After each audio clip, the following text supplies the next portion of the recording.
You don't speak this language, do you? The words didn't echo. They sliced clean through the room, sharp enough to make the pianist miss a note.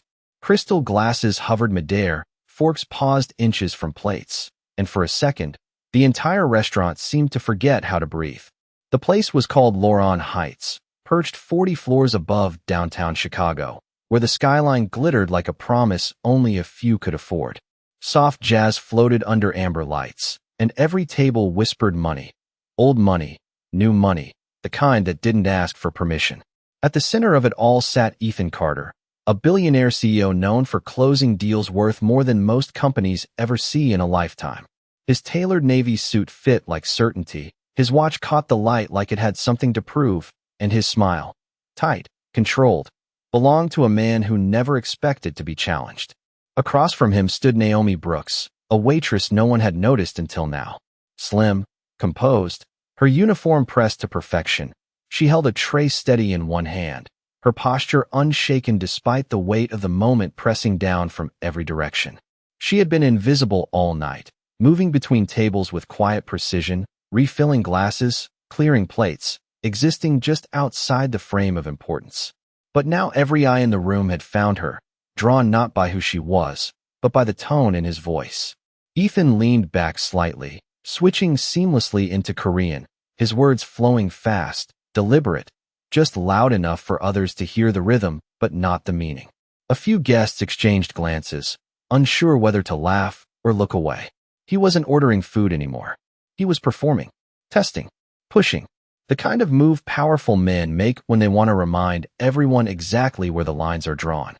Naomi didn't respond. Not immediately. She simply stood there, her expression neutral, her gaze steady, as if the words hadn't reached her at all. And that was what bothered him.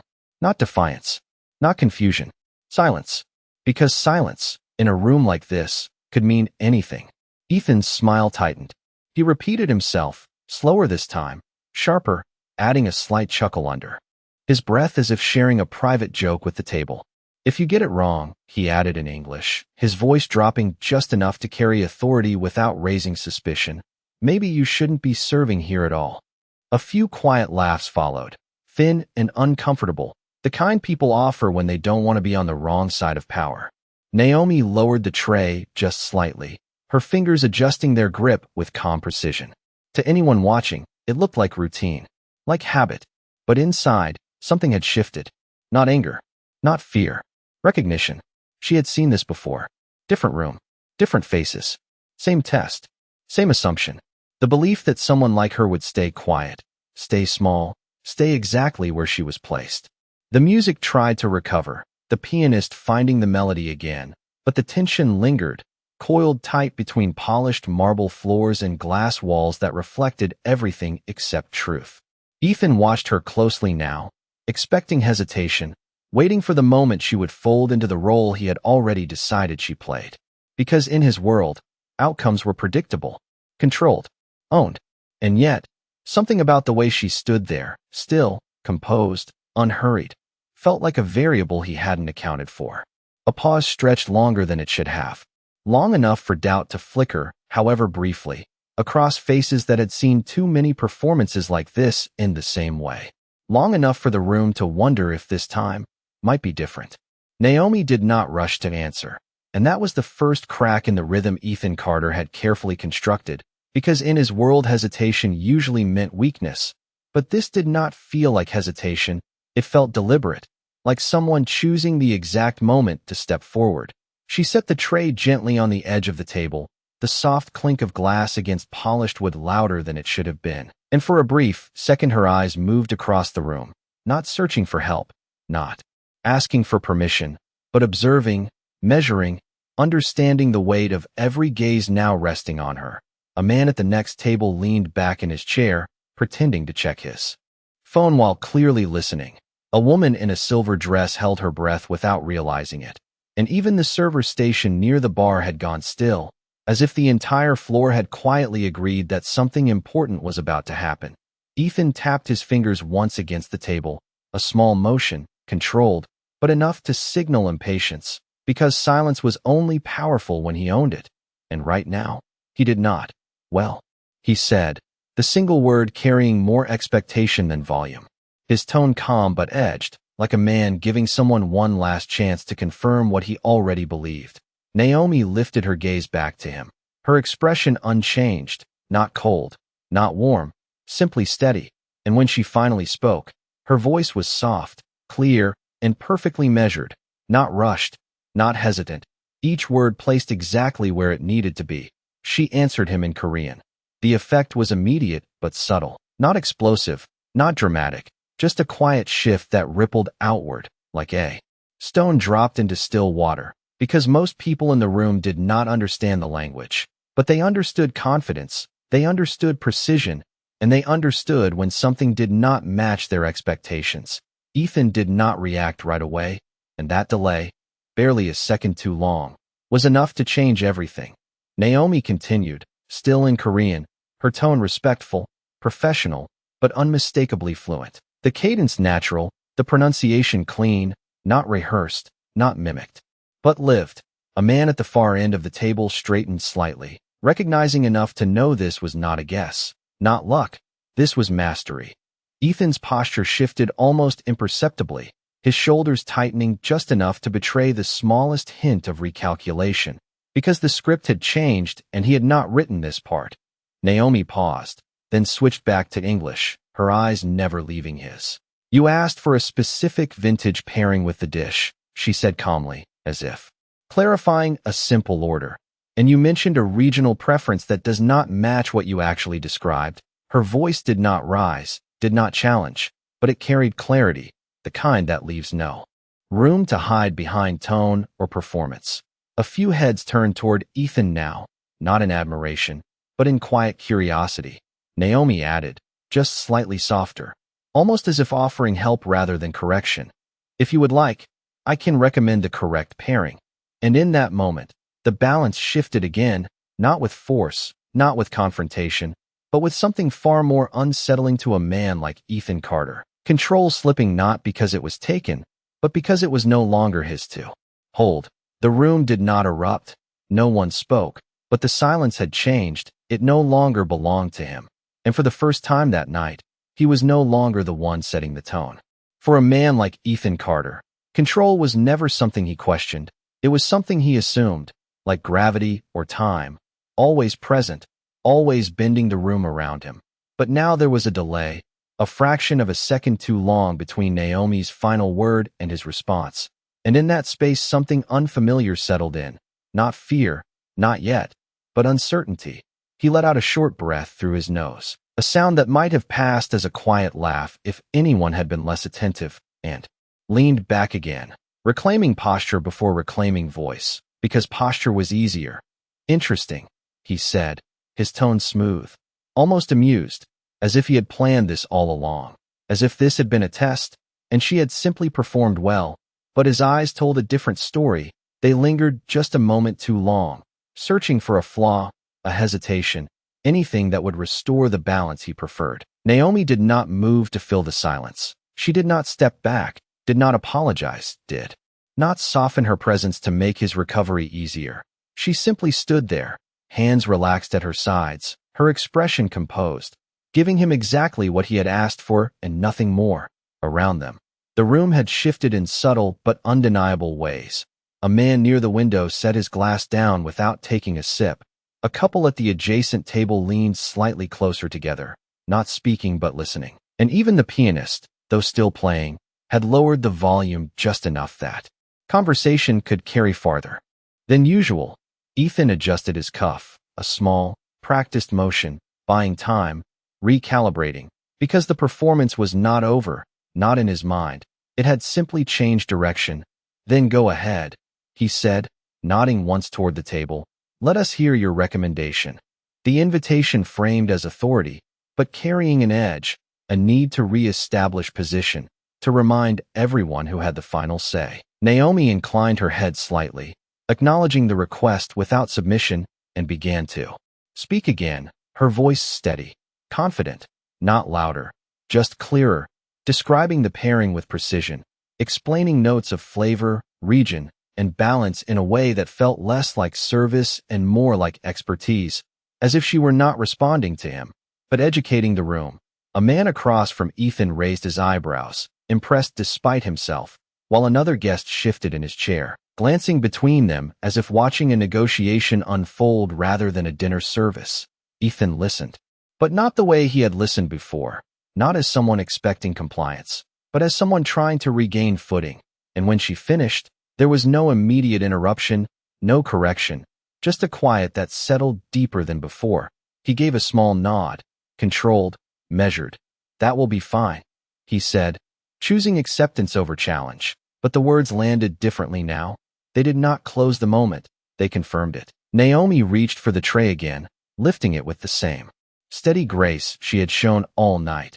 And for a brief second, their eyes met, not as server and guest, not as power and position, but as two people who both understood something had just shifted. She turned and walked toward the service station, her steps even, unhurried, disappearing back into the rhythm of the restaurant. But the room did not return to what it had been. Conversations resumed, but softer, more aware. And Ethan Carter, for the first time that evening, sat in a silence he did not create, and more importantly, could not control. The air did not reset after she walked away. It lingered, heavier now, as if the room itself had witnessed something it could not quite explain, and Ethan Carter felt it in the way conversations resumed, but never fully recovered. In the way eyes still flickered back to him just a second longer than before, measuring, recalculating, no longer seeing only certainty, but something else layered beneath it. He reached for his glass, the bourbon catching the low light, and took a slow sip, not because he needed it, but because it gave him a moment to think, to rebuild the structure that had just been quietly disrupted, because men like him did not lose control. They adjusted, they adapted, they rewrote the narrative before anyone else could define it for them. "She is well trained," one of his guests said lightly, attempting to smooth the moment, offering an explanation that fit comfortably within the hierarchy they all understood, and Ethan gave a small nod, accepting the statement without confirming it, because acknowledging skill was easier than acknowledging surprise. But his mind was not on the table anymore. It followed Naomi across the room, tracking the way she moved back into her role, seamless, efficient, as if nothing had happened, as if she had not just shifted the weight of an entire room with a few sentences spoken in a language he had expected to control. At the service station, Naomi set the tray down and reached for the wine list, her hands steady, her breathing even.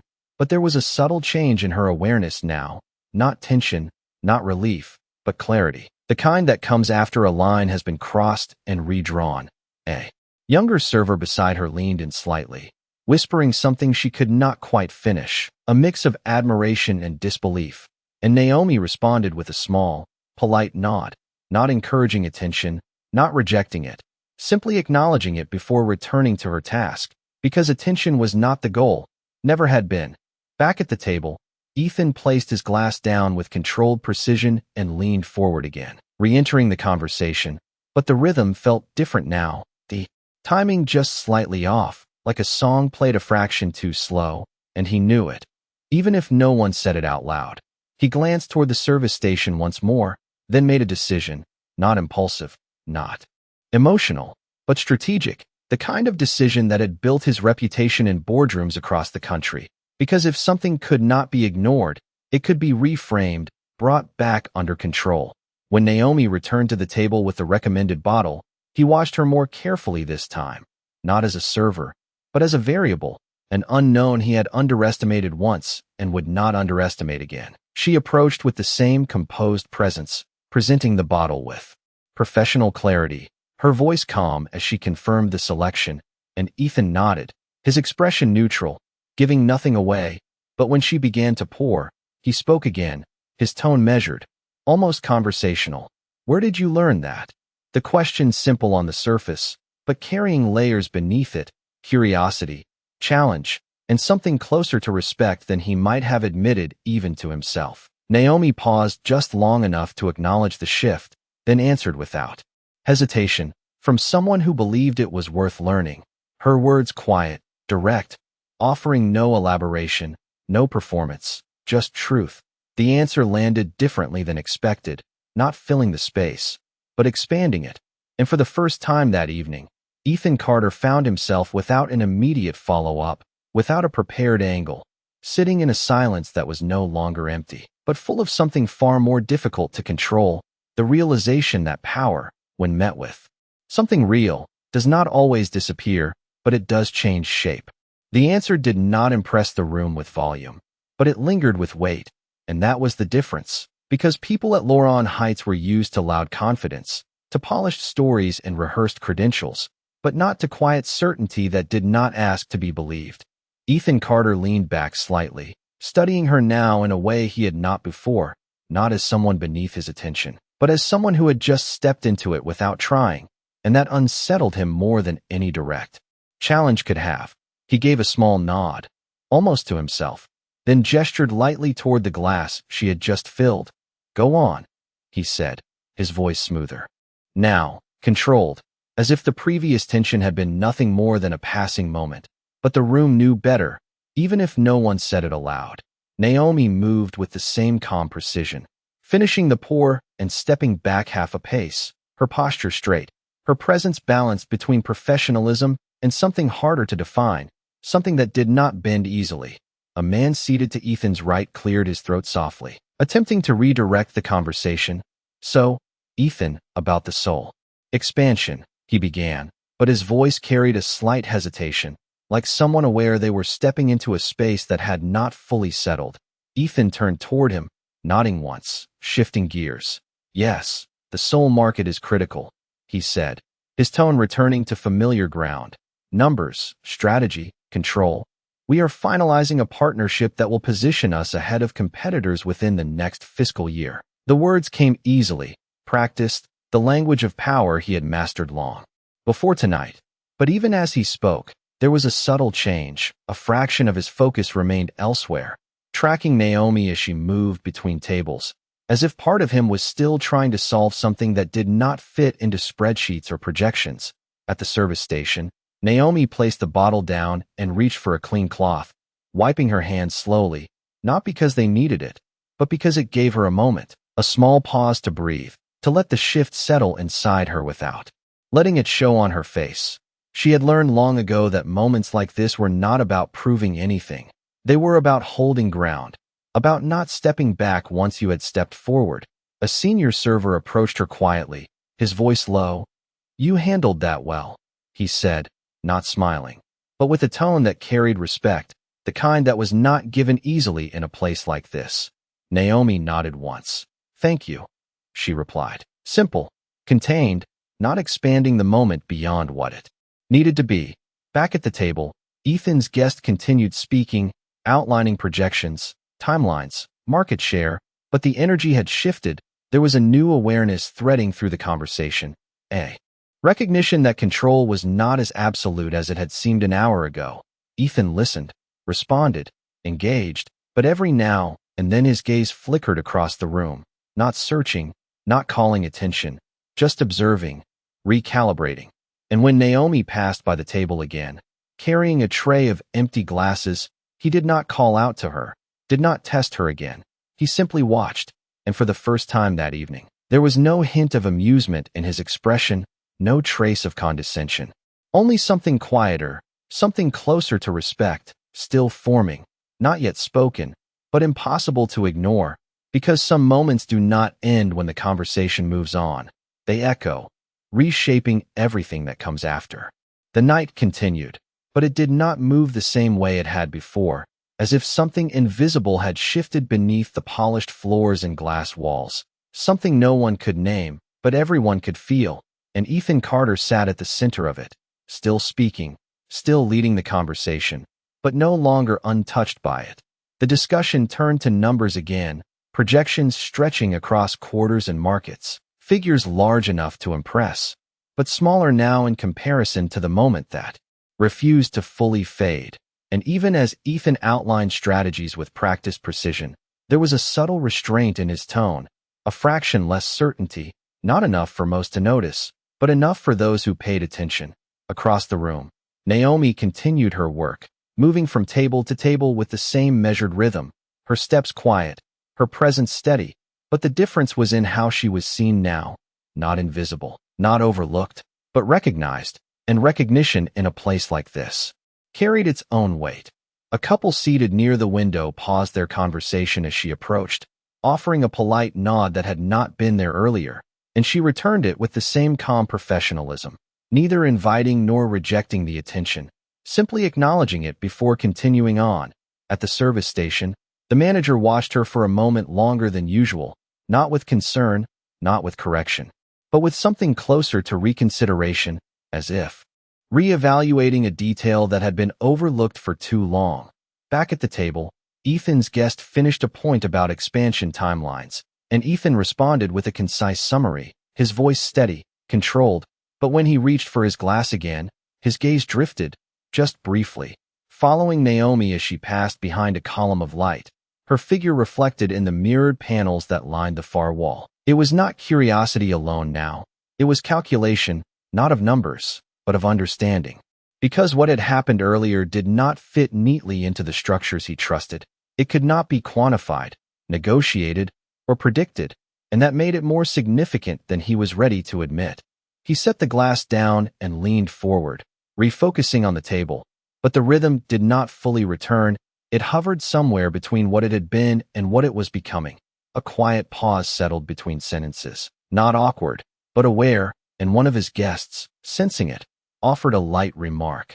Something neutral, something safe, and a few polite smiles followed, but they did not carry the same ease as before. Across the room, Naomi paused near the edge of the dining area, adjusting the placement of a single fork that had been slightly misaligned, a small detail, almost invisible, but done with care, with intention, as if every action mattered, even when no one was watching. And in that moment, Ethan noticed something he had not considered before, not about her skill, not about her composure, but about the consistency of it. The way it did not shift under pressure, did not perform for approval, but existed on its own terms. He sat back once more, the conversation continuing around him, but his attention divided, and for the first time that evening, the question forming in his mind was not how to control the room, but how he had misread it so completely, because power, he realized, was not always in the voice that spoke the loudest. Sometimes it was in the one that chose exactly when to speak at all. The evening had settled into a quieter rhythm, but it was not the same rhythm that had filled the room when the night began. It was sharper now, more aware, as if every word carried a little more weight, and every silence meant a little more than before, and Ethan Carter could feel it in the way his own voice sounded, still confident, still measured, but no longer the only force shaping the atmosphere. The conversation at the table had shifted toward final terms, timelines narrowing, expectations aligning, and yet beneath it all there was an undercurrent, something unspoken that neither contracts nor projections could fully address. Ethan leaned forward slightly, resting his forearms on the table, his gaze focused but not entirely fixed on the discussion, because part of his attention remained elsewhere, tracking a detail he had not yet resolved. Naomi moved again across the floor, carrying a tray of freshly prepared dishes, her steps even, her posture unchanged. But now when she approached tables, people looked up, not out of habit, but with intention, as if acknowledging her presence carried meaning. She placed each plate with care, describing the dishes briefly, her voice calm and precise, and each interaction left behind a subtle shift, a reminder that what had happened earlier was not a moment to be dismissed, but something that had redefined how she was seen. At Ethan's table, one of the guests paused mid-sentence, glancing toward her as she passed, then back to Ethan, as if weighing something unspoken, and Ethan noticed, of course he noticed, because noticing was what had built his success, reading rooms, understanding dynamics, anticipating shifts before they became obvious. But this time, the shift had already happened, and he was catching up. He sat back slowly, letting the conversation continue without him for a moment, a rare choice, a deliberate one. And in that brief pause, he allowed himself to observe without controlling, to listen without directing, something he had not done all night. Across the room, Naomi stopped near a table of new arrivals, greeting them with the same composed professionalism, answering a question about the menu, her voice steady, her presence grounded, and there was no trace of the earlier exchange in her tone, no lingering edge, no need to prove anything further, because she had already said what needed to be said. Ethan watched this, not openly, not drawing attention, but with a focus that had shifted from evaluation to understanding, and for the first time, he considered something he had not allowed himself to consider before, that what he had seen earlier was not a reaction, not a moment of defiance, but a reflection of something consistent, something that did not depend on him, did not exist because of him, but simply was. He exhaled quietly, a small release of tension he had not acknowledged until now, and leaned forward again, rejoining the conversation at the table, his voice returning, but different, less performative, more measured, as if he were choosing his words with a new awareness. The deal would move forward, the numbers would align, the signatures would come, but something else had entered the equation, something that could not be written into a contract. And as the night continued, Ethan Carter understood, not fully, not yet, but enough to know that control, real control, was not about dominating a room. It was about recognizing when you no longer did. By the time dessert menus were quietly placed on tables, the energy inside Lauren Heights had settled into something more refined, not quieter, but sharper, as if every person in the room had adjusted their awareness without fully realizing it. And Ethan Carter felt it most clearly in the way people now spoke to him, still respectful, still engaged, but no longer leaning forward with the same unquestioned deference. Across from him, one of his senior partners paused mid-sentence, then glanced briefly toward Naomi as she passed by with a tray of espresso cups, a small gesture, almost invisible, but enough to signal that attention in the room was no longer owned by one man alone. Ethan noticed, of course he did, because patterns were what he built his empire on, and when patterns changed, he paid attention. He rested his fingers lightly against the edge of the table, not tapping this time, not signaling impatience, but grounding himself in the moment, allowing the conversation to continue without forcing it forward. Naomi moved between tables with the same composed rhythm, placing cups, offering quiet confirmations, her voice calm and steady. But now there was a difference in how people responded, a subtle shift in tone, a touch more respect, a pause before speaking, as if choosing words more carefully. At a nearby table, a guest asked her a question about a dessert pairing, and instead of dismissing her with a quick order, he listened, genuinely listened, nodding as she explained, and when she finished, he thanked her, not casually, but directly, meeting her eyes for the first time. Back at Ethan's table, the final terms of the deal were being outlined, numbers confirmed, timelines agreed upon. But the sense of conclusion felt different, less like a victory being declared and more like a process being completed. Ethan leaned back slightly, listening as one of his associates summarized the agreement, and for a moment he allowed himself to step outside the role he had played all evening. Not the strategist, not the authority, just an observer within his own carefully controlled environment. His gaze moved across the room again, finding Naomi not because she stood out, but because she no longer blended in the way she had before. She was still doing the same work, the same precise movements, the same quiet efficiency, but now every action carried a different weight, because it had been seen. Ethan exhaled slowly, a measured breath, and for the first time that night, he did not feel the need to prove anything, not to his guests, not to the room, not even to himself. The realization did not arrive as a dramatic shift, but as something quieter, more lasting. The understanding that authority built on perception alone could be altered in a single moment of truth. As Naomi approached his table once more, placing a small porcelain cup in front of him, their eyes met again, and this time there was no test, no challenge, no performance, only a brief, silent acknowledgement of what had already been established. She gave a slight nod, professional, composed, then turned to continue her work, and Ethan watched her go, not with curiosity, not with calculation, but with something closer to clarity, because the lesson had already been delivered, not loudly, not forcefully, but precisely, and there was nothing left to argue, nothing left to prove, only something left to understand. That power, when stripped of ego, reveals something far more difficult to earn: respect. The check arrived without ceremony, a slim black folder placed at the edge of the table like a quiet signal that the night was nearing its close. But nothing about the evening felt finished, not in the way Ethan Carter usually experienced endings: clean, controlled, predictable. Instead, there was a lingering awareness, a subtle tension that had transformed into something steadier, something that did not demand attention but refused to disappear. One of his partners reached for the folder, flipping it open with practiced ease, glancing at the total with a brief nod. But even that routine gesture carried a different weight, as if the numbers inside mattered less than what had unfolded around them. Ethan did not reach for it right away. He let the moment sit, his fingers resting lightly on the table, his gaze drifting once more across the room, not searching now, not calculating, simply observing with a clarity that had not been there when the night began. Naomi stood near the service station, speaking quietly with another server, her posture relaxed but attentive, her presence no longer blending into the background but existing as something distinct, something that had already reshaped the atmosphere without needing to assert itself again. Ethan exhaled slowly, then reached for the folder, opening it with a measured motion. But instead of immediately handing it off or signing without thought, he paused, his eyes moving briefly over the receipt before lifting again, this time directly toward Naomi. It was not a call for attention, not a command, just a look, intentional and clear. She noticed, of course she noticed, because awareness had always been part of her strength, and she stepped forward when the moment asked for it.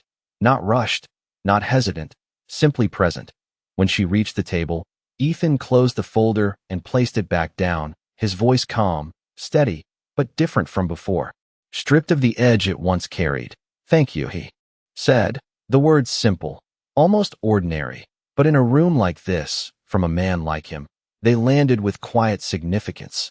Naomi inclined her head slightly, acknowledging the gratitude without making more of it than necessary.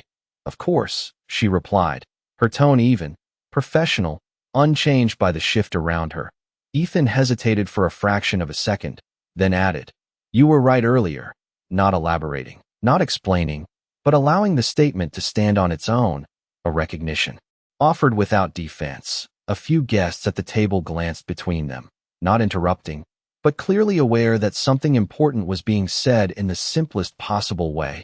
Naomi met his gaze briefly, not with surprise, not with satisfaction, just with understanding, as if she had never needed the acknowledgement to begin with, but accepted it for what it was.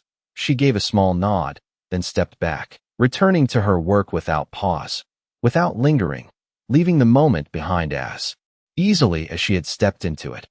Ethan watched her go, not out of curiosity, not out of control, but with a recognition that settled deeper than anything that had been spoken that night, because what had happened was not a challenge he had lost, it was a perspective he had gained, and as he signed the check and closed the folder, he understood something that numbers could never fully measure, that respect, once earned in truth, does not need to be demanded, it simply remains. Chairs shifted softly against polished floors as the first guests began to rise, the low murmur of conversations blending back into the gentle rhythm of the piano. But the energy that lingered in Lauren Heights was no longer the same as the one that had greeted them at the start of the night. It had been refined, sharpened, and in some quiet way, rebalanced. Ethan Carter stood from his seat with the same composed confidence that had defined his presence for years, adjusting the front of his jacket with a smooth, practiced motion. But there was a subtle difference now, not in how he moved, but in why he did, because this time it was not about projecting control, it was about carrying it differently. His guests followed, exchanging final remarks, confirming timelines, offering firm handshakes and measured smiles. The deal effectively sealed, yet none of them rushed to leave, as if each person needed an extra moment to process what had unfolded beyond contracts and numbers. Across the room, Naomi continued her work, clearing tables, resetting placements, her movements precise and efficient. But now each action carried a quiet recognition from those around her, small nods, brief eye contact, acknowledgments that did not interrupt her rhythm but reinforced it. As Ethan prepared to leave, his gaze moved once more toward the service station, where Naomi stood reviewing a list with her manager, her posture straight, her focus unwavering, and for a moment he considered walking out as he always had, without looking back, without engaging further, letting the night remain contained within its own boundaries. But something held him there, not obligation, not performance, something more deliberate. He stepped away from his table, his shoes tracing a quiet path across the floor, not drawing attention, not announcing intention, just moving with purpose. A few heads turned as he crossed the room, curiosity following him in subtle glances, because men like Ethan Carter did not often change direction without reason. When he reached the service station, Naomi looked up, meeting his approach with the same calm composure she had held all evening. Not surprised, not unsettled, simply present. There was a brief pause, not uncomfortable, but intentional, a moment where neither of them rushed to speak, because the space between words mattered as much as the words themselves. Ethan nodded once, a small gesture, but direct. "You handled yourself with professionalism tonight," he said, his voice even, stripped of any trace of condescension, carrying something closer to acknowledgement than evaluation. Naomi held his gaze, steady, unflinching, then responded with a simple, "Thank you," her tone unchanged, neither seeking approval nor dismissing it, just accepting it for what it was. Ethan hesitated for a fraction longer, then added, "That is not something everyone can do under pressure." In this time the statement carried weight, not as a compliment offered out of courtesy, but as recognition shaped by experience. Naomi gave a slight nod, her expression calm. "It is part of the job," she replied, but there was something deeper in the way she said it, something that suggested it was not just about the job at all. Ethan studied her for a brief second, as if considering something more, then simply nodded again, no longer needing to fill the silence, because the meaning had already been understood. He turned and walked back toward the exit, his pace measured, his posture unchanged, but the room he left behind was not the same one he had entered, and neither was he, because sometimes the most significant shifts do not come from what is taken or lost, but from what is finally seen. The elevator doors closed with a soft, almost silent glide, sealing Ethan Carter inside a space that felt smaller than it should have, not because of its size, but because of the weight of what he carried with him, something intangible, something that did not belong to contracts or boardrooms, but lingered all the same. He stood alone, hands resting loosely at his sides, the faint hum of the building surrounding him as the numbers above the door began to descend, one floor at a time, steady, predictable, unlike the shift he had just experienced. For years, moments like this had been simple, a transition from one controlled environment to another, from negotiation to reflection. But tonight, the reflection felt different, less about strategy, more about recognition. He exhaled slowly, his gaze fixed forward, but his thoughts not anchored to the present space, instead replaying fragments of the evening. Not the deal, not the numbers, but the pauses, the silences, the exact moment. Control had slipped not because it was taken, but because it was never fully his to begin with. The elevator reached the lobby, the doors opening to a quieter world below, the polished marble floors stretching wide, the city lights visible through tall glass panels, Chicago alive in the distance. Indifferent to what had unfolded above, Ethan stepped out, his pace measured, his posture unchanged, but there was a subtle shift in the way he moved, less urgency, more intention, as if each step now carried awareness rather than assumption. Outside, the night air was cool, crisp against the skin, carrying the distant hum of traffic and the low rhythm of a city that never fully slept. And for a moment, he paused, not out of hesitation, but to take it in, something he rarely allowed himself to do. A car pulled up to the curb, the driver stepping out, opening the door with quiet efficiency, but Ethan did not move immediately, his gaze lifting toward the skyline, the lights reflecting in glass and steel, structures built on precision, on control, on the belief that everything could be designed, managed, owned. He had built his life on that same belief, and it had served him well, until tonight. Because tonight had introduced something different, something that did not respond to pressure or expectation, something that existed regardless of how it was perceived. He stepped into the car finally, the door closing with a muted sound, and as the vehicle pulled away from the curb, the city shifting past the window in smooth, continuous motion, Ethan leaned back slightly, his eyes tracing the reflections in the glass, but his thoughts remained anchored to a single realization, one that did not demand attention, but would not fade. That power without understanding was incomplete, and understanding when it arrived without force. Changed everything about how power was held, back above, far beyond the reach of streetlights and passing cars. Naomi Brooks continued her shift, clearing the last tables, resetting the room with the same quiet precision she had shown all night. But the space she moved through was not the same one she had entered. It carried a different energy now, shaped not by what had been said, but by what had been seen. And as she placed the final glass into position, aligning it perfectly with the edge of the table, she paused for just a second, not to reflect, not to celebrate, but simply to acknowledge the moment before letting it go, because for her, this was not an ending. It was just another night, another reminder that dignity did not need to announce itself. It only needed to remain. The last guests had already left by the time the lights softened further, dimmed just enough to signal the end of the night, without breaking the elegance of the space. And Loron Heights no longer carried the layered voices of wealth and negotiation, only the quiet rhythm of closing, the soft clink of glassware being gathered, the low hum of machines resetting for tomorrow. Naomi Brooks moved through the near-empty dining room with the same steady pace, collecting the final details others would never notice, aligning chairs, smoothing tablecloths, restoring order to a space that had been filled with presence just an hour before. And yet something about the room felt different, not louder, not brighter, but more honest, as if the illusion it had carefully maintained had been gently adjusted. At the service station, her manager reviewed the end-of-night checklist, his usual efficiency still intact. But his glances toward Naomi came with a subtle pause now, not questioning, not corrective, simply aware, as though he had realized there was more to her role than what had been written on paper. "Good work tonight," he said, his tone neutral but carrying weight, the kind of acknowledgement that was not given lightly in a place where performance was expected, not praised. Naomi nodded once. "Thank you," she replied, her voice calm, unchanged, because recognition, while noted, was never something she depended on. She reached for the final tray, stacking glasses with precise care, each movement deliberate, each detail aligned, not for attention, not for approval, but because it was how she worked, how she existed within spaces that often overlooked her until they no longer could.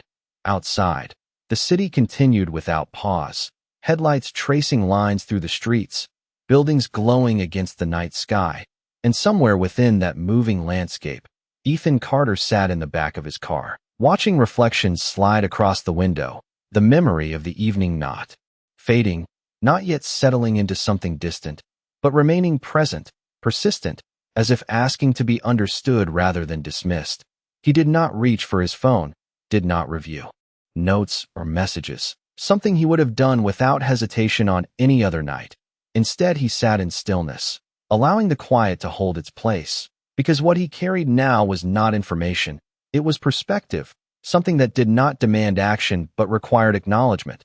Back upstairs, Naomi finished placing the last glass into position, stepping back just slightly to take in the room, not with pride, not with relief, but with a simple recognition that the work was done, that everything was where it needed to be. She removed her apron, folding it neatly, placing it in its designated space, her movements unhurried, her presence steady, and for a brief moment, she stood there, not thinking about what had happened, not replaying it, not defining it, because for her, it had not been a moment of victory, it had been a moment of truth, one she had carried long before tonight and would carry long after. As she turned toward the exit, the lights dimmed further behind her, the room settling into stillness, holding the echo of something that had not been loud, not dramatic, but undeniable, a shift that did not belong to one person or one moment, but to the quiet power of being seen exactly as you are, without apology,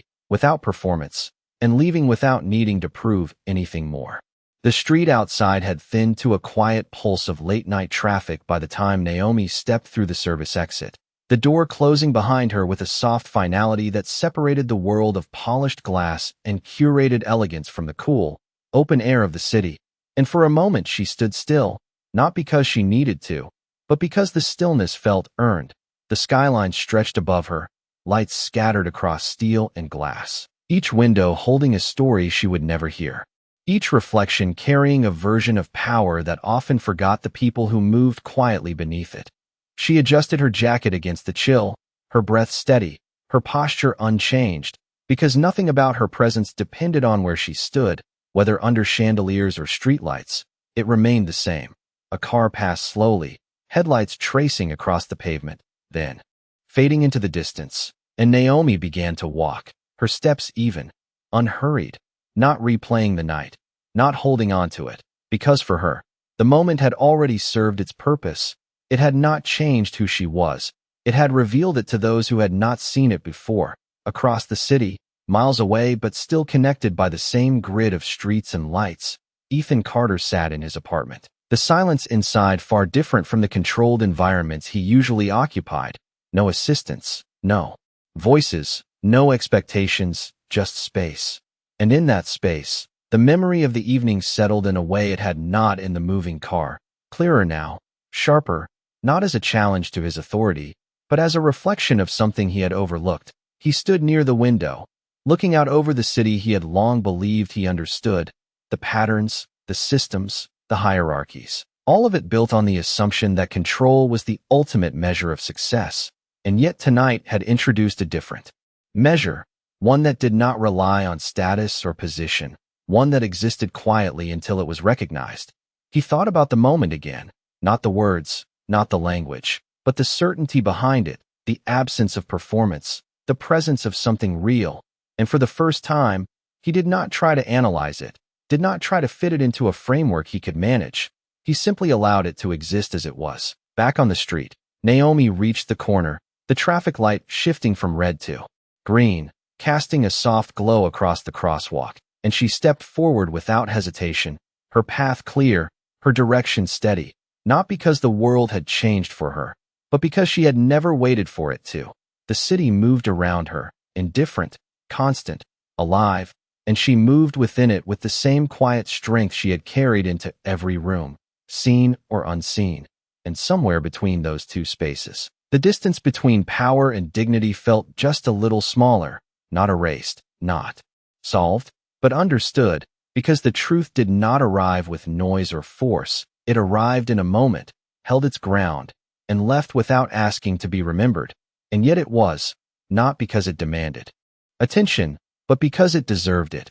He had the power to command a room, to shape outcomes, to define success on his own terms.